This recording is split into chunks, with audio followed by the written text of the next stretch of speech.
اور فرمایا کہ مجھے کمبل اوڑھا دو، مجھے کمبل اوڑھا دو۔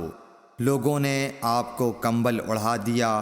جب آپ کا ڈر جاتا رہا تو آپ نے اپنی زوجہ محترمہ حضرت خدیجہ رضی اللہ تعالی عنہا کو تفصیل کے ساتھ یہ واقعہ سنایا اور فرمانے لگے کہ مجھ کو اب اپنی جان کا خوف ہو گیا ہے۔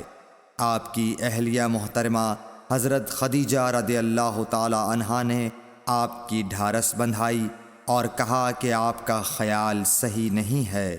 اللہ کی قسم، آپ کو اللہ کبھی رسوا نہیں کرے گا۔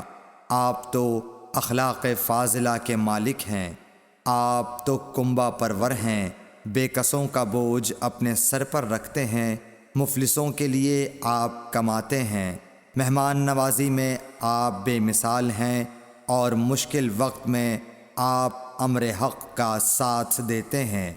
ایسے اوصاف حسنہ والا انسان یوں بے وقت ذلت و خواری کی موت نہیں پا سکتا۔ پھر مزید تسلی کے لیے حضرت خدیجہ رضی اللہ تعالی عنہا آپ کو ورقہ بن نوفل کے پاس لے گئیں، جو ان کے چچا زاد بھائی تھے اور زمانہ جاہلیت میں نصرانی مذہب اختیار کر چکے تھے اور عبرانی زبان کے کاتب تھے۔